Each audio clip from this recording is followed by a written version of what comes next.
रावण के परिवार में दो लोग सीता के अपहरण और युद्ध के खिलाफ थे। वो थे भाई विभीषण और पटरानी मंदोदरी। दोनों बिल्कुल युद्ध नहीं चाहते थे और लगातार रावण को सीता को सम्मान पूर्वक राम को लौटा देने के पक्ष में थे। लेकिन ऐसा नहीं हुआ। लड़ाई हुई, उसमें रावण मारा गया। इसके बाद राम ने लंका का राजपाट रावण के छोटे भाई विभीषण को सौंप दिया। लेकिन क्या आपको मालूम है कि रावण की पटरानी मंदोदरी का क्या हुआ? आखिर क्यों उसने विभीषण से शादी का फैसला किया? पुराणों की एक कथा के मुताबिक मथुरा नाम की एक अप्सरा कैलाश पर्वत पर भगवान शिव की तलाश में पहुंची। तलाशते हुए जब वो भगवान शिव के पास पहुंची तो उसने वहां पार्वती को ना देखकर शिव को रिझाने का प्रयास शुरू कर दिया। जब कुछ समय बाद वहां पार्वती पहुंची तो उन्होंने मथुरा के शरीर पर शिव की भस्म देखी और वो क्रोधित हो गई। पार्वती ने मथुरा को श्राप दिया कि वो 12 साल तक मेढकी बनी रहेगी और कुएं में वास करेगी। मथुरा को अपनी गलती की कीमत चुकानी पड़ी और कष्ट का जीवन शुरू हो गया। जिस समय ये सारी घटनाएं घट रही थी उसी समय कैलाश पर असुर राजा मायासुर अपनी पत्नी के साथ तपस्या कर रहे थे। दोनों एक बेटी की कामना के लिए तपस्या कर रहे थे। 12 वर्षों तक दोनों तप करते रहे। इधर मथुरा के शाप का जब अंत हुआ तो वह कुएं में ही रोने लगी। सौभाग्य से असुरराज और उनकी पत्नी दोनों कुएं के नजदीक ही तपस्या में लीन थे। जब उन्होंने रोने की आवाज सुनी तो कुएं के पास गए। वहां उन्हें मथुरा दिखी जिसने पूरी कहानी सुनाई। असुरराज ने तपस्या छोड़कर मथुरा को ही अपनी बेटी मान लिया।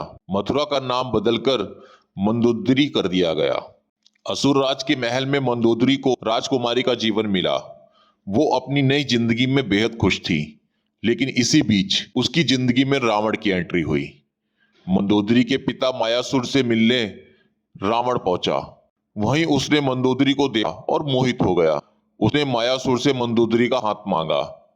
मायासुर ने यह प्रस्ताव ठुकरा दिया तो वो क्रोधित हो गया। दोनों राज्यों में युद्ध की स्थिति बन गई। लेकिन मंदोदरी जानती थी कि रावण उसके पिता से ज्यादा शक्तिशाली शासक है। इसलिए मंदोदरी ने रावण के साथ रहना स्वीकार किया। मंदोदरी का चरित्र रामायण में बेहद नैतिक दिखाया गया है। जब रावण ने सीता का अपहरण किया था तब मंदोदरी ने इसका विरोध किया।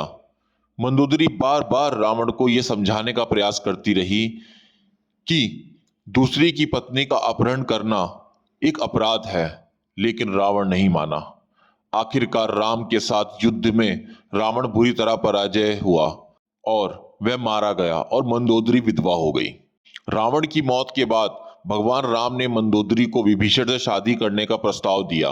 उन्होंने समझाया कि विभीषण के साथ मंदोदरी की जिंदगी बेहतर रहेगी। लेकिन मंदोदरी ने इस प्रस्ताव को अस्वीकार कर दिया। कहा जाता है कि इसके बाद एक बार भगवान राम सीता और हनुमान के साथ मंदोदरी को समझाने गए। तब ज्योतिष की प्रकांड विद्वान मंदोदरी को महसूस हुआ कि धार्मिक और तार्किक तौर पर और नैतिक तौर पर यह सही है कि विभीषण से वह ब्याह कर सकती है। यह महसूस होने पर उसने इस प्रस्ताव को स्वीकार किया। विभीषण से उसकी शादी हो गई। हालांकि रावण की मृत्यु के बाद मंदोदरी के बारे में वाल्मीकि की रामायण में ज्यादा कुछ नहीं लिखा, लेकिन रामायण के दूसरे वर्जन में जरूर इस बारे में काफी कुछ कहा गया है। रावण के मरने के बाद जब मंदोदरी विधवा हो जाती है तब भगवान राम विभीषण को सलाह देते हैं कि उसे अपनी भाभी से विवाह कर लेना चाहिए। ये परंपरा उन दिनों मान्य थी, लेकिन विभीषण के पहले से ही कई रानियां थी और वह इसके लिए तैयार नहीं थे। ये भी कहा जाता है कि अगर विभीषण ये शादी कर लेते तो उन्हें कई जगह लंका पे शासन मिल जाता और उसका अधिकार भी मिल जाता, क्योंकि मंदोदरी भी चाहती थी कि उसके पति के निधन के बाद लंका में स्थायित्व और समृद्धि रहे। वह राम से शत्रुता के बजाय मित्रता चाहती थी। रावण की मृत्यु के लिए उसने राम को कभी जिम्मेदार नहीं ठहराया।